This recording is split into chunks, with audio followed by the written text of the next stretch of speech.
It's a lot of relationships, whether it's with people who send you multiple deals a month or one deal a year and everything in between. So it's constantly building your network, but also having purpose, like you said. Welcome to the Property Management Success Podcast, where we interview leaders in the industry to uncover the secrets to profitability, efficiency, and achieving true freedom, whether it's your time, money, or lifestyle. I'm your host, Tony Klein, and I'm here to help you build a wildly successful property management business. Let's get to it. Welcome back to another episode of the Property Management Success Podcast. Today, I am really excited to be joined by Jerad Larkin here from Denver, the Mile High City.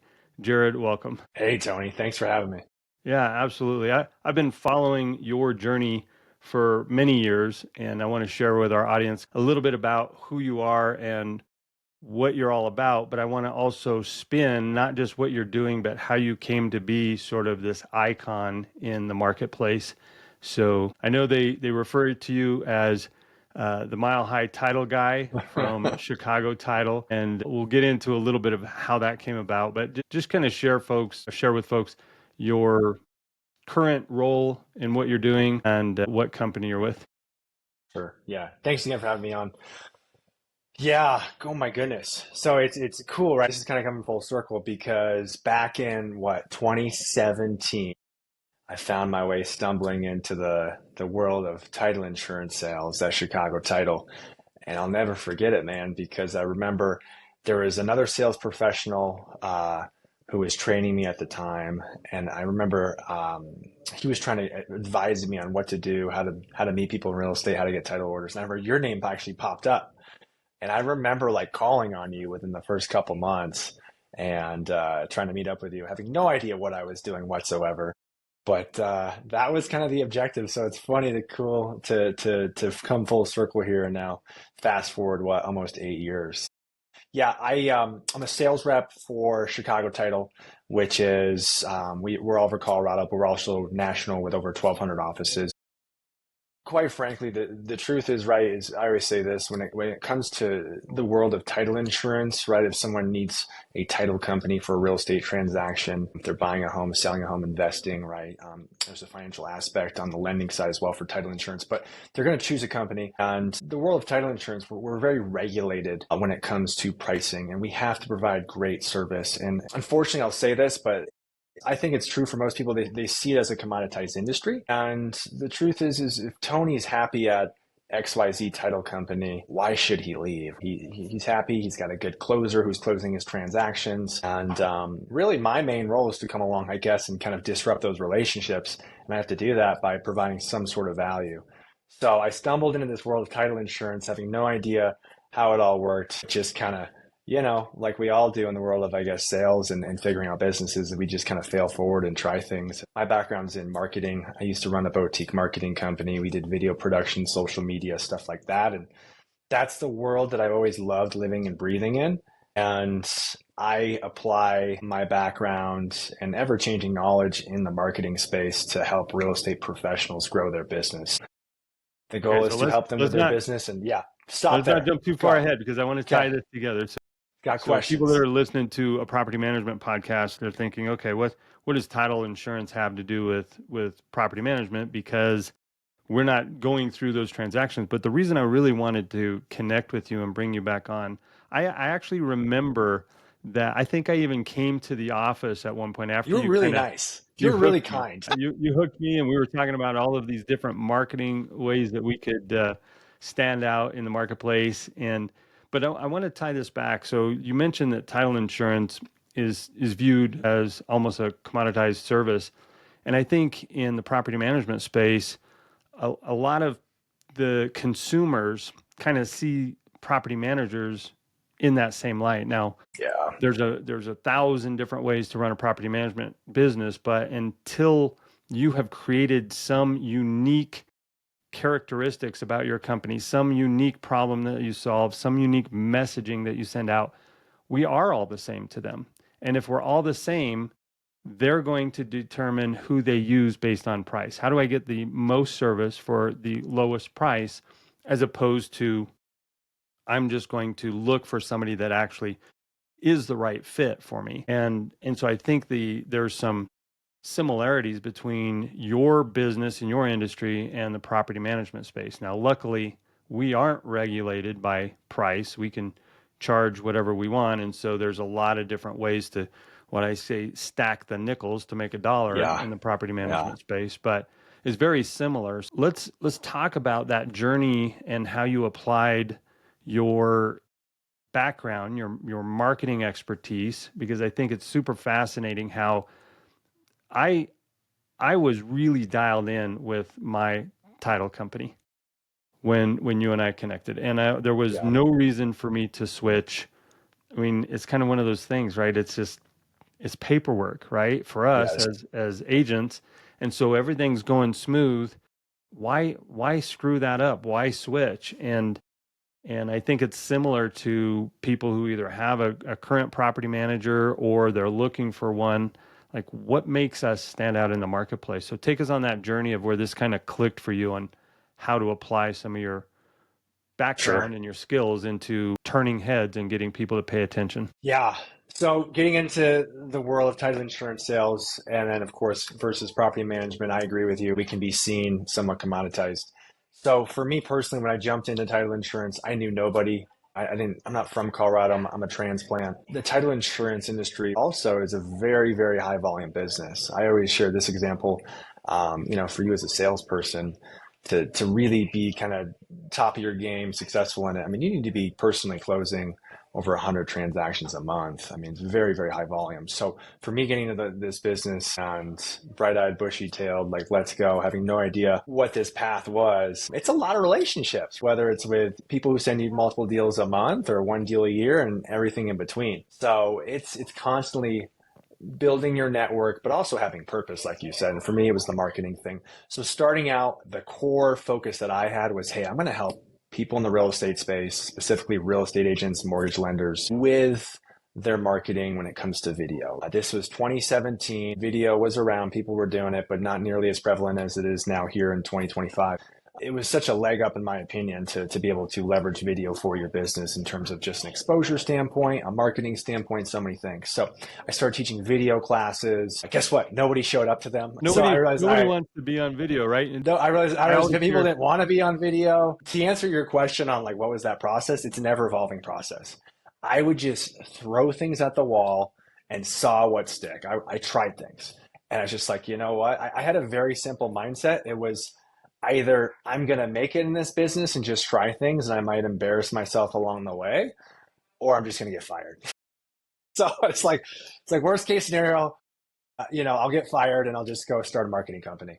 So anyway, just kept dialing through that and trying the video workshops and whatnot.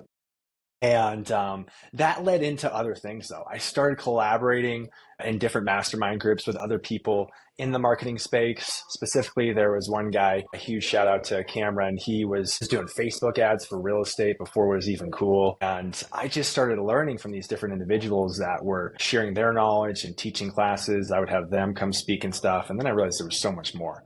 So what started as video turned into, yeah, I'll still help you with your video and that class is getting dialed in and that education. But then let's help you with your Facebook ads or your social media. And really what happened was you just have to stumble forward because you don't know what people want until you try things and they ask you questions. Okay. And I have a rule. If I get asked the same question 3 times, I write it down. I have this ever endless Google document of just ideas that I need to create content on because I know that if I'm getting asked the same questions repeatedly, other people want to know it. And of course, this ties back into my video, big belief into it, right? Is as we grow our businesses, we want to scale. The only thing that is most valuable to us is our time and how can we get our time back? So I'm constantly putting out videos on most frequently asked questions that I can share and put out to the world to essentially get my time back, but also be a resource for people. So fast forward though, man, it was a grind. I mean, I'm not going to lie, Tony. I almost quit like 2-ish years in. I was just kind of waiting. I mean, I was doing all the right things. Uh, Again, like I said, high volume business and pretty much all commission. So, I mean, if you're not bringing in deals, you're not making money. And I just remember one night I was with my wife in bed and she just looks at me. She's like, how long are you going to do this thing for? You're gone from like 8 a.m. to 8 p.m. You don't make any money. what's next, really. And I kind of died out for a little bit in terms of like maybe I'll just let them fire me and see where it goes. But then things started to pick up. All those things that I did for the past 2 years finally started to snowball, and it started to get easier, right? I think just like any business that you're going to start, and slowly grew. But without a doubt, I just had to try a ton of things. And that'd be my advice to anyone is just take a shot because you don't know what's going to happen. I think it's interesting because you were trying things that didn't necessarily lead, you couldn't draw a straight line from the activity you were doing to closing a deal and True. having money put in your pocket. But yet you saw the bigger picture. And at the time you were trying that, I've got to think that there's, like you mentioned, you thought, well, I'm either going to keep doing this until I get fired or it works. And then that sort of petered out a little bit. And then it became, well, it's not working. Maybe they'll fire me, but you just kept doing it and you just kept doing it. What was that like Did. in your mind where you're putting out all of this effort? You're going against the grain because there was nobody else in this marketplace doing anything close to this when you started doing it. And frankly, there's nobody that's even close to touching what you do now in this space. But what was it like? What were you telling yourself to be able to keep going through that when everybody else is going left and you're going right? And how did you keep going through that? Yeah. When I got into title insurance sales and I would call on agents or reach out to them, it was exactly what you said, Tony. They're already happy where they were at. They didn't need me. Why would they need me? And the truth was I don't know, back in 2017, the common conception of a title insurance salesperson was, quite frankly, a good looking woman that took you out for drinks and whatever, golf, game, whatever. And I love doing all that stuff too, but they weren't trying to help you with your business. And that was where I saw the missing piece. I was just like, man, this has got to work. It just makes sense. Like, if I can legitimately help these real estate people out with growing their business, and we can form a partnership, it can be a mutual benefit. And I agree with you. It's hard connecting the dots from the marketing standpoint to title. And I think one important lesson that I learned a couple of years in was you have to ask for the business. I think any business you're in, I think if you deliver value and you truly are helping someone, I think it's okay to ask for the business, right? So that was one huge learning lesson for me because sometimes I would help people and it was almost like I was this marketing guy that just, I guess they thought I got paid somehow, but I didn't. And that was honestly my fault. So I had to connect it back to title insurance sales. So I would say, I'm a marketing consultant, but I sell title insurance, and we're going to take care of you on the title insurance side no matter what. We have a great team. We're going to perform. We're going to do a great job. And in addition to that, I get to help you with your business, whatever that may be, whether it's Facebook ads, Google ads, video, social media, farming, right? Pick a category, happy to help. It was tough. It was tough, but it was perfect time in my life. I was what, 26 years old and making it work and just grinded through it. Now I see, and I connect, I see your stuff all over social media, all the different classes you're doing, all of the different events that you're hosting. And it's hard to imagine you back in the day before all of this took place, picking up the phone and making cold calls and all of that. There's two different ways, I think, to get business. One is to go out and hunt people down, and the other way is to be such a unique movement in the marketplace that it draws people to you. And so tell me a little bit about the evolution of the classes, the events that you're doing, and kind of like what it was like in the beginning, and then what's your normal day. And I know we just kind of came through the December, January months, and so maybe it's a little bit different. But on an average month, like what does your month look like in this attraction marketing that you're doing? Yeah, starting out in title insurance, I tried everything. Cold called. I did pop ice. Oh my goodness. I used to go to Costco and create baskets and I printed out stickers with my name on them. It's like, call me. Quote. Oh my goodness, man. I would show up to these real estate offices, right? Because there was this successful sales rep. She's like, this is how I built my business. So I said, okay, I'll try this. And it didn't work for me. I felt like I was interrupting people while they were trying to work. Or there was just nobody in the office because real estate people are out and about like doing their jobs as well. So whether it was cold calling or pop buys or random networking events, what I realized from doing like a networking event every single day, I mean, I was in all of them trying stuff, was they were good, but they didn't always curate and bring in the people that necessarily fit my filter in terms of who I could help and when it comes to, the title space, but in addition to their marketing and all that. So I realized a couple years in, hey, I want to do my own events. I want to do like my own group and move forward in that direction. So I started leaning much more heavily into I'm going to do classes and I want to do attraction versus chase model, right? I want to attract versus chase. I created this group. We were around for a few years until honestly it just became a bunch of work and then COVID hit. But we used to throw these fun events where it was very inexpensive to attend. We had live music. We raised a bunch of money for local charities at every event. It was just a good group of people that would attend, and this thing grew organically, which was fun. So again, whether it was creating my own group of individuals that wanted to show up and learn and have fun and network and all that, or was the classes. Now, the classes, when I first started out, like I said, nobody showed up to these things. I mean, maybe one person. And I just was like, I'm going to keep trying this thing because clearly I'm not marketing these right or whatever. And what's fun about my role being in a sales space, and yes, I'm selling title insurance, but I'm still in sales. I still am running my own business and I still have to perform marketing duties. And I got to learn how to do all this on my side. So that way, when I sit down with someone else, I know exactly what I'm talking about. And I've already kind of failed at what didn't work and I figured out what does work. And I figured out what I needed to do to get my events out to the world and really specifically the real estate space. And it was just honestly repetition and trying things and doing stuff and just continuing to market people and slowly growing my brand. And one theme that I've always had since day one with anything that I do is that if you come to one of my classes or events that I host, and now I'm hosting about, oh my goodness, 7 to 8 every single month. I did 92 events in 2024. I'm going to break 100 this year, doing a lot of stuff. But my theme is always the same. If Tony shows up to one of my classes or events, there's no hard pitch. There's no hard sale. Yes, you're going to know that I'm with Chicago Title and I sell title insurance. I'd love to work with you, but I'm not gonna like chase you down. Anyone that I bring in, they're not gonna hard sell you and try to pitch you something. I want Tony to leave that room and say, hey, that was either fun or worthwhile or educational. And if Jerad throws another class or event, I would consider. I've always led with that intention, and I think it's organically grown and built where people know they can show up, they can learn stuff. Yes, I'd love to, of course, earn their business, but I'm going to help them, whether if it's me sharing or teaching something or hosting an event. That's always the objective. I'm curious on the events. So a lot of our audience is property managers that manage properties for people that are out of state. And it's a mix, I won't say half, but a mixture of the clientele that they serve are local, and some of them are from out of state property owners that just needed a property manager. So I'm trying to envision how they could apply this. And I think there's a few things that come to mind.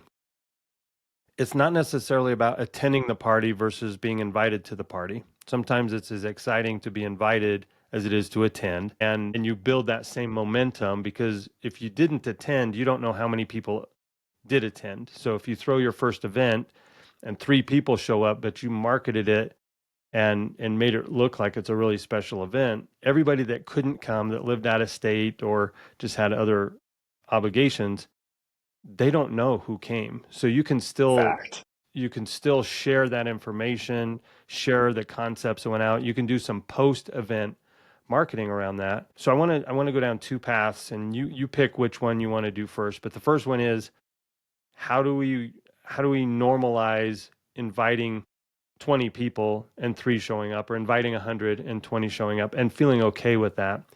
And then the other one is there a way to apply this event model to kind of either do a hybrid where we have some hosted locally, some hosted online?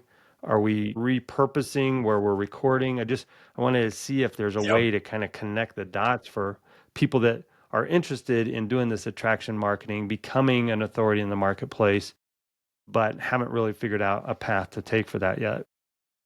Yeah.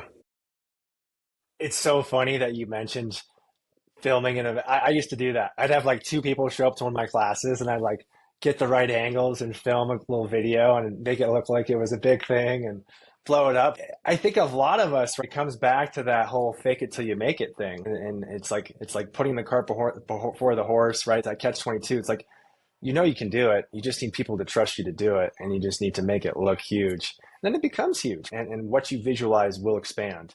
So, classes, events, what does it look like for me in this space and how it can apply to you all? Is I always go in with the mindset that even if one person shows up, I know it's going to be worth my time to host a class or event because of exactly what you said. I am going to push this event or class out to everyone in my network, all of my prospects. Everyone's going to see it, and I'm going to push it out on a multitude of different channels.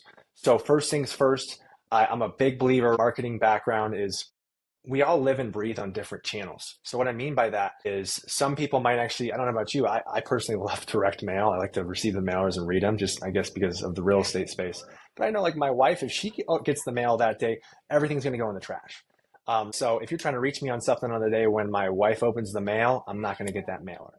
So how are you going to reach me? We got to hit other channels. We got to reach and tap into email or Facebook or Instagram or different platforms or even in person so that we can get the word out on something. So marketing is going to come back to the success or the failure of any event.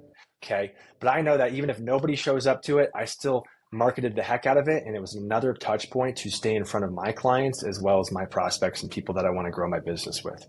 So once that's done, boom, let's go into getting people to then actually show up because step one is just getting people to sign up and RSVP. Step two is actually getting people to show up. So one thing I'll do, this is just my style. I started doing this about a year and a half ago, is if you RSVP, everything I do it through eventbrite.com. Huge fan of Eventbrite. But I will have, of course, follow-up emails. But I also, when someone RSVPs, I require them to fill in their phone number, their cell phone, and I will text them. It's an auto text system that I use. It's called Reach. If anyone wants to know, it's fantastic. It's the Reach app. It's $8 a month. But what it does is it allows you to send individual personalized text messages to a mass group of phone numbers instantly. And I will always do a Reach text campaign and push that out. Everyone has their phone on them, right? Like they're going to see that. That's, in my opinion, going to help improve the performance of people showing up. Or if I have the time, I'll pick up the phone and call them. Then day of the event, we show up and do the event. Again, like I said, even if just one person shows up, you don't know who that person is. You never know. I've done some of my greatest classes or some of my greatest people that I've ever met have been at classes or events where there's two of them. And I think there's something to be said between a class or an event that has 1 to 5 people versus 100 people. I think there's pros and cons to each of those styles of situations where you bring groups together. Okay. One other thing that I started doing is if I'm teaching a class, I am bringing my video camera and I am filming myself speaking and teaching the class. And the reason why is I will then take that footage, I will upload it into my social platforms such as YouTube. And then even if nothing comes from a class or an event, I'm going to get a bunch of social media content of me speaking and have the AI create all that for me. And it's just a cherry on top, in my opinion. Okay. Then class event's over. Then we get a follow up. We get to go ahead and follow up with each attendee. And the way I do that is if I'm teaching something and I want to get to that one-on-one, like I'm trying to provide value and I want to help real estate professionals grow their business. And I think you have to deliver value no matter what. You have to just give it all away. But you also, in addition to that, you have to have enough in addition to that class or event to then have it as a value offer for someone to then say, oh man, that was really good. And he can still help me with 1, 2, and 3 things. I got to meet with him one-on-one now. So I give it all away. And then what I do, I started doing this about 3 years ago and it's worked well, is I've just got like a handout, like a 1-page handout for every class that I do. And it's just got little lead magnets on it. It's got whatever. If I'm teaching a class on AI, I'll hit them with throughout the presentation a few things. Hey, if you want to learn how to do this with Chat GPT and then this, I'll go deeper in it. And basically, if you're taking one of my classes and you don't check a box on this handout and fill in your name and email, you're just missing out. So I'm just dangling these little carrots, and then people fill out this handout sheet. I collect them all. And then at the very bottom of the handout, I just straight up ask, hey, do you want to meet with me one-on-one? Yes or no, to further advance your marketing. And I'll get a ton of yeses. And that quickly allows me to filter into the people that want to spend time with me and quickly figure out what's that plan on getting to those one-on-ones and helping those people. Okay. So that's how I flow through the events and then find my quote unquote leads, then follow up with every single person. And then lastly, I also, in addition to that, I ask everyone too on that handout, the last checkbox is, hey, do you want to receive my weekly email where I'm sharing real estate tools, resources, and marketing ideas, as well as invites to exclusive classes and events? Yes or no? And most people will click that.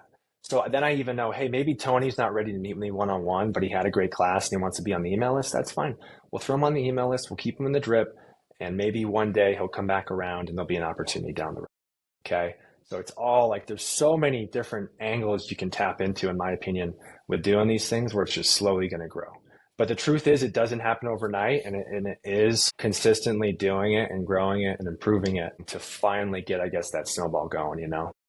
What I'm hearing is that you put a lot of time and effort into the pre-planning of the event, the hosting of the event, but the event in and of itself is not the end goal.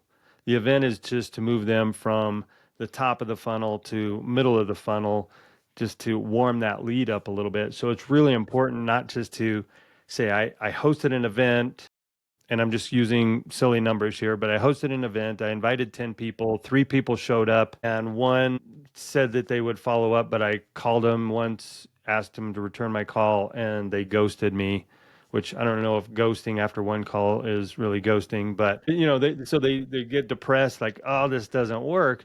But Yeah. really, that is just to warm them up, to move them to the next step. So it's really important to have that follow up and not say the event is the event. The event is just the starting line, so to speak. Right. That's Yeah. right. Yeah, So I agree. Go ahead. I was just going to kind of dig in a little bit more on your follow up. So if you have something you want to kind of close out with this, we can, and then I want to move on to your follow up with it. Yep. Yeah. So I will reach out. Most people are going to want to be on that email campaign drip for access to other things. Always have more stuff of value to share and give away. Again, and now reach them on different platforms.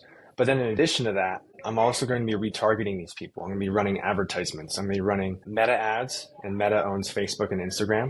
Okay. And these ads, if you know how to do it, they're incredibly inexpensive to run and they're incredibly targeted, where we can target phone numbers and or email addresses of individuals, find their social media accounts, and specifically run ads to them on average costing you maybe, half a penny, right, to serve them an ad. It's very, very strategic. So that's one thing. And then also as of beginning of this year, I've been playing around a lot with Google Ads, and you can actually do the same thing with Google Ads. You can upload phone numbers, emails, target people. So now I'm hitting these people again, multi-channel, as many locations as possible. But follow-up phase, we're going to be following up, whether it's a combination of a phone call, a text message, an email, even social media, man. It goes down in the DMs. You wouldn't believe. I would say for me, prospecting, I convert most of my meetings with prospects through Messenger, Facebook Messenger, Instagram Messenger. And it just seems to be a great communication stream. Now, I don't just go in for the attack if I don't know you. Like, hey, let's go grab one-on-one. Let's go grab coffee, lunch, drinks, whatever. It's, of course, massaging that and building a relationship, which is what social media is. But it's, again, leaning into different channels to try to get to that one-on-one appointment and earn someone's business. So let's talk about that follow up. I know you're doing some of the things interactively, reaching out in the DMs, having those conversations, trying to keep that warm. But you mentioned having somebody in a drip. So what's your, and I'm looking more for like structure. How many times are you hitting somebody until they quit? Do you have just weeks and weeks worth of drips? Are you hitting them once a week, once a month? Like, in my opinion, if somebody's expressed interest in working with you, then there's two choices. Either they tell you drop dead, or they dropped dead, or they signed up with you. So I think maybe Right. there's two ways to get out and one way to get in. But That's right. what's your philosophy in timing? How frequent? Is it more just promoting other events? Is it getting really deep and telling a story arc with them? Like, what's it look like for you? It's hitting multiple channels at once. As soon as someone says that they want to meet with me, they fill out a form or something, right? Or they're on that list, right? I'm probably gonna I'm shameless, man. I'm gonna Facebook friend with them, right? I'm gonna follow them on Instagram. I'm gonna start engaging with their content, right? I'm gonna start commenting, right? I'm gonna start finding commonalities on where do we share interests? What does that look like? And then if they did just straight up say they want to meet with me, I'm going to pick up the phone and call them, right? I'm going to take a photo of that handout where they circled the yes on it and text it to them and say, "Hey, you still want to meet?" Right? Like just straight to the point. That's the easy ones, quite frankly. The harder ones are the no's or the people that don't circle it at all. So we're gonna do that follow up phase, and then in terms of like, let's say specifically the email drip, the email, the way I have it structured, personally, I use MailChimp. I've used it for years. I love it. And every email, the way I structure my email campaigns is at the very top, it's going to be something of value, whether it's a real estate course or, excuse me, a real estate tool, resource, an idea, some sort of marketing strategy. And it's going to be an embedded video that they can click on that drives them to my website. Below that is going to be a live link to all of my upcoming classes and events that they can click. Below that is going to be something else of value or some sort of recap video on an event or something of that nature. Then lastly, I put in something personal. So whether it's a video of my family and I traveling to whatever, Switzerland, or pictures or whatever. So that's the structure. It's never too much stuff. Now, starting out when I was first building these, the goal was, can I just get one once a month? Now, fast forward, I've been able to create more and more and more, and I've even hired out that help to have others create that information for me. So now I'm at one per week. So one email per week indefinitely. My email campaigns are evergreen. I'm a big believer in evergreen content, whether it's video content or your email campaign. And the way mine are structured is that if Tony signs up for my email drip today, it's going to be the same email that I created years ago. The only thing, truthfully, that's going to change is the age of my children. That's one thing I've realized. But all the other content in there and structure of it, it's all valuable information that hasn't changed. So I don't have to go back and reinvent the wheel. I just have to move forward and make sure that I continue to add another email so that as each week goes by, the drip continues. So it's forever. It's never going to end. Outside of that, you're probably going to be seeing my ads on Facebook or Instagram, possibly through different Google display replacements, through YouTube, etc.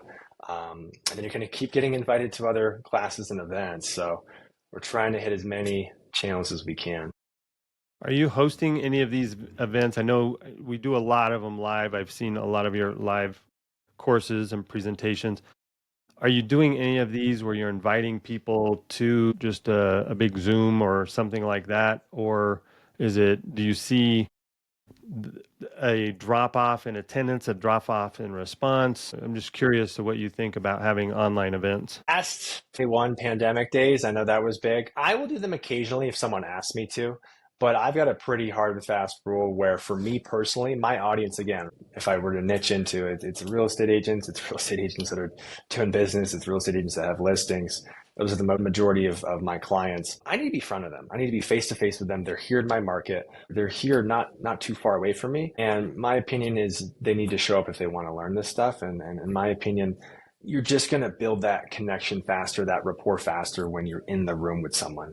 You're face to face with them. They have to pay attention because I've been there. I've been on the Zoom and I'm interested and I'm listening, but I'm also texting and I'm on my email and I'm doing 5 different things. I'm not actually engaged because the reason why I'm doing these classes and events and others as well is we're trying to get to that one-on-one. We're trying to build that relationship with that person in that time that we have so that we can, of course, take that to the next level. And then, of course, then take it to the business side. Now, with that said, though, for those of those listening, if you do have clients that you need to attract in other markets and whatnot, I understand that that's not possible for you. And Tony, I don't know if you've read this, but I'm a big fan of Russell Brunson, and he's got a great book. It's called Expert Secrets. And it's one of the best books I've read on marketing and running webinars and funnels and doing all that stuff. Back when I was kind of messing around building some funnels back in the day, it's cool. And I would highly recommend if you want to do the webinar funnel style approach, definitely check out that book, Expert Secrets, too. It's a great recommendation. I actually have it. It's sitting on my bookshelf over here. Nice. I've listened to it twice because it's easier for me to Yeah. listen to it while I'm running. But there is something about sitting down and looking at he's got some graphics in there and things that is good to follow along. So what I'm hearing about you mentioned something that I focus on a lot with my coaching clients, which is identifying your target client profile. And people call it different things, but that's what I call it, which is really knowing who you're trying to attract and then speaking the language that cuts through all the other marketing noise and marketing fluff to say this person, Jerad is speaking directly to me, helping me solve some of my issues. And I want to go back to something probably 6-7 years ago when you had first kind of hit the scene. It was right after we had our Yeah. first meeting.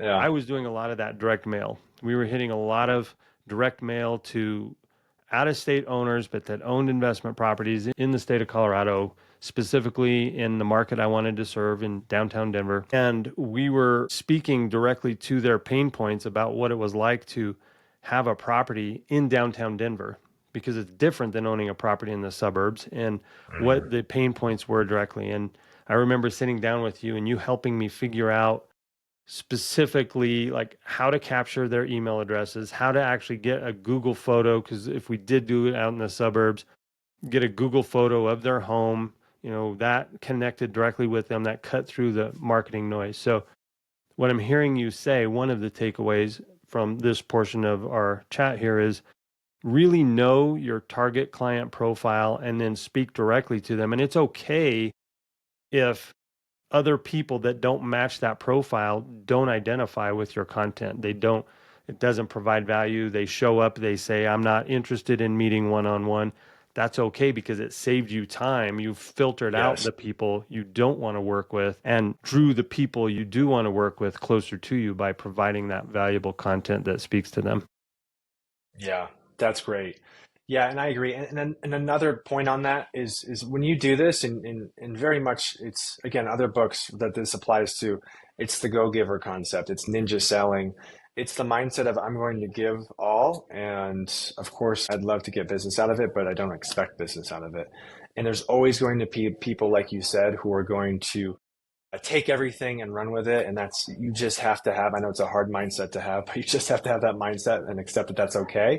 And look at the positive side that you don't have to spend your time with that person because they don't want to work with you anyway. And they just saved you the time of letting you know, which is fantastic. And you'll still continue to see them at your classes and events. And again, that's okay because they're bettering themselves. And you just have to really, quite frankly, you just have to truthfully wish the best for all of them. But on the farming thing, real quick, that's another aspect of the marketing standpoint. There are a ton of great, successful real estate agents and teams that I work with who dominate their neighborhoods and send mailers and have done it forever. And yeah, us as a title company at Chicago Title, we invest in a ton of tools and resources. And one of them, it's probably our most popular resources. It's a system where you can pull data on just about any type of property within the United States of America. Okay, so anywhere. And it's very specific data that you can pull, whether of course it's your owner occupied, non-owner occupied, out of state, but you can drill down into the ownership entity. You can drill down into how much equity the person has in the home, their mortgage rate, their loan type, their likelihood to sell in the next 12 months. And then you can also get their phone and email. So I agree with you. You got to know who that avatar is and then use a system like ours or whatever, reach out to your local title company to help you to pull this data. Because at the end of the day, like I always say this when I teach my direct mail, my farming class, is I just think it's gambling. We're mailing and we're sending direct mail. We're just gambling. That's all we're doing because I know the real estate person who did it for a month and got a deal out of it. And I know the guy down the street who did it for 3 years and did everything perfectly and never got anything out of it. But I do believe that you can improve your odds when you're sending direct mail, when you're leveraging two things. And the first thing is data and having an understanding of who you're targeting. And then number two is messaging. What are you putting on that direct mail piece? What are you sending? What's your call to action? Is there even a QR code on there? Where are you sending them? What does that follow up look like if they do click on anything? And can you track any of that? So I think all of that can improve your odds as long as, like you said, you have a specific focus on who you're going after. Okay, I want to touch on the direct marketing thing one more time, and then Okay. I want to move over into Okay. the online ads. But we sent out direct marketing for years and years, and we're wrong. This is how we did it. We were less concerned about the quality of the postcard that went out, or Mm-hmm. we were more concerned with the content you mentioned, the messaging, and then the frequency. I remember that people came into my market to try to take over the market that I was farming multiple times, Yeah. and they'd send out something super slick, glossy, basically either a full 8.5 by 11 or a half cut, half sheet postcard. And I'm sending out these little quarter cut four to eight and a Yeah. half by 11 size.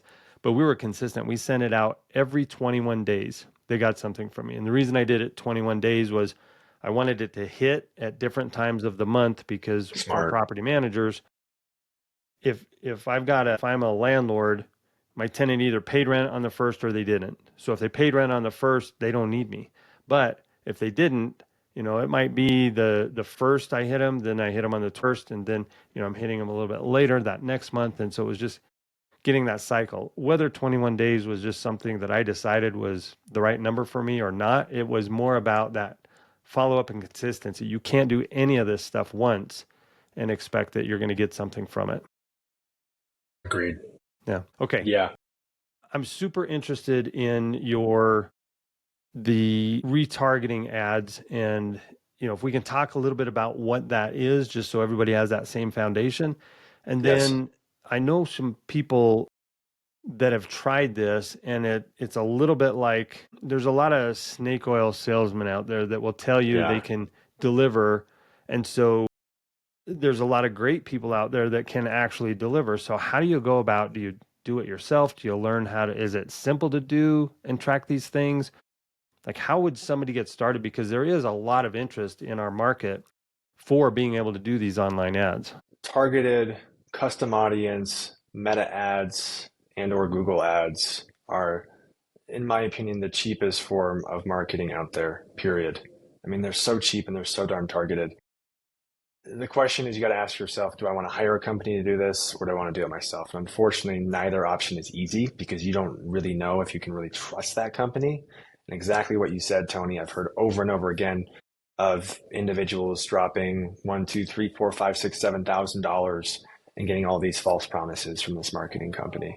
And unfortunately, it's tricky because you just don't know unless you know someone who refers them to you. So if you do go that route of a marketing company where you're looking for lead generation specifically, I would ask more questions when it comes to them saying, hey, they're going to deliver leads. And I would ask, what's their definition of a lead? Because I'll tell you what, I know how to generate cheap buyer leads all day long for realtors. They're $3 a lead on Facebook, a name, phone number, and email, but it doesn't mean they want to talk to you. Doesn't mean they're ready to buy or sell anytime soon. So I think you need to be very clear on what the definition of a lead is. How far along in the process is this person ready to work with you? And that's very, very important. And ideally, if you could, if there's a marketing company you could work with that actually you pay based off of performance, whether it's phone call or one-on-one meeting, I would rather pay all day long for that versus just random leads. Personally, I would pay more for that. Now, if you want to do it yourself, I'm just going to be honest with you, it's not easy. I'm not just saying that. It really is. It's a pain. When it comes to running and setting up ads through Meta, the hardest part is setting it up. Once you have it set up, though, it's pretty darn painless and much more easy to continue to run these advertisements. But the struggle is setting up what's called the Meta Business Suite. So it's not really shown or really offered easily to anyone who has a Facebook or Instagram account. You kind of have to know about it and how to get to it. And of course, they make that tricky.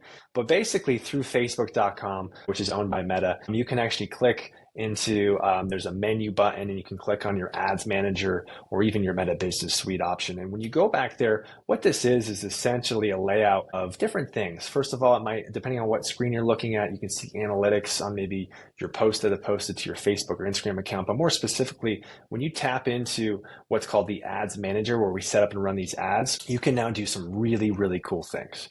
And examples of cool things you can do with these types of ads through Meta is you can target phone numbers and emails. So take that farm list that you're mailing to and extract the phone numbers and the email addresses and upload those into Meta. And Meta's going to go out and try to find these people, because when Tony creates a Facebook and or an Instagram account, he has to provide a phone and an email. And all we're doing is reverse engineering the contact information that we have and then matching it up to Tony. And now we can serve Tony a specific ad just to him. And that's where it gets very, very targeted and very, very inexpensive. Okay. Other things we can do, we can retarget people that are engaging or new followers to our Instagram account.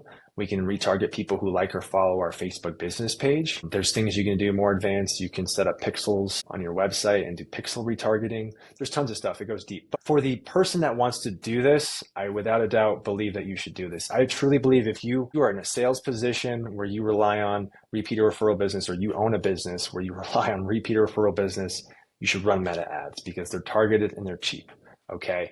So once you can set up the Meta Business Suite, where you basically connect your Facebook page, your Instagram account, your ads account, and that's done, you can then start to run these ads.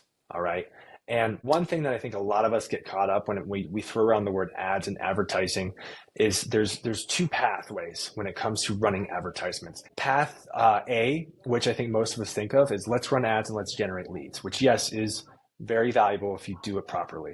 But I truly believe before you even try to do that, or if you are doing that, you need to also be working through the other path, which is running ads for brand awareness. Okay, because these ads, they're so cheap to do, and you want to retarget and stay in front of all of your customers and people for that repeat referral opportunity. Okay, for those of you, if you're listening to this and you just hate social media and you're like, I don't want to be on social media, I hate it. That's cool too, but you still have to realize that your potential audience, your potential avatar is most likely on Facebook and or Instagram. And from a business standpoint, you should still tap into this ad standpoint. What's cool is you can take content and maybe you don't want to post or whatever, but if you can just take a piece of content, you can set that content up as an advertisement for 30, 60, 90 plus days and have it run and keep you in front of people. Now, one other thing to point out here, ads versus organic posts. For those of you that are posting content on, say, Facebook, Instagram, whatever, that's great. Like, kudos to you. But the struggle that we're all against, the problem is with all of this is the algorithm, right? I don't know about you, Tony, but I've been there where I've taken time and energy, or maybe I've spent money and I've hired someone to create this video or this piece of content for me, and then I post it and put it out there thinking it's just gonna, go viral. It just like it gets some likes, comments, shares, then just kind of dies out 48 hours later. What's great is if you believe in that piece of content, or maybe you do have a piece of content that hits, let's take that piece of content and put a little bit of money behind it and create that rocket fuel effect to put in front of everyone. Because truthfully, when you post organic content on your social platforms, it's only going to reach a small percentage of your audience and you're missing everyone. So we need to run these ads to break through that barrier. Tom Ferry, he calls it social postage. You're just spending a little bit of money to take your ad and put it in front of everyone. Okay. So start there. Do the targeted ads to your audience. Go to the back end of the Meta Business Suite. If you don't know how to do this, Google it. That's how I learned. You just type in, YouTube video, how to set up the Meta Business Suite and walk through it step by step and then have it done. Step 2 is how to set up custom audiences for meta ads. Just Google that. And I guarantee you there's videos out there on how to do it. And I'm telling you, it's worth every penny, because when you set up and run this from a cost standpoint, typically every dollar that you spend on an advertisement on Meta, if you're setting this up for awareness to reach the masses, on average, you can dial it in where your ads you're spending a half a penny to maybe a penny to show the exact person you want your specific advertisement. And it's very effective. I love that. I would love to dig in that deeper. And for those of you that are in the Denver or Colorado marketplace, I would encourage you to join one of Jerad's classes, because I'm sure that that's one of the things that he talks about. Before we wrap up, I feel like we kind of glossed over something that you threw out there. There's two things I want to combine. First one is Chicago Title is a national company, so you've got locations throughout the United States. The second thing is you have access to data through this tool that you mentioned for property owners across the United States. So if somebody wanted to find somebody to partner with to have access to this data, obviously in Colorado, they're going to reach out to you. But how would we go about getting people access to this tool that you guys have to get that data? Because combining mining that data, and then combining that with these Facebook ads, pulling that information and figuring out how to combine that, I think is just an extremely powerful tool that I think most of the people in our industry aren't even aware of, the ability to pull these things together and create a lot of awareness and opportunity. Yeah. If you're not in the Colorado market and you're looking to pull this type of data, I would recommend just doing a quick search for local title companies in the area and reaching out to some of them. High likelihood that title companies are going to have this data. I feel like it's kind of been a thing for us for many, many years, having access to this information. Chicago Title, F&F Brands, Fidelity National Financial, which owns Chicago Title, Heritage Title, Fidelity Title, the list goes on. There's over 1,200 offices across the United States.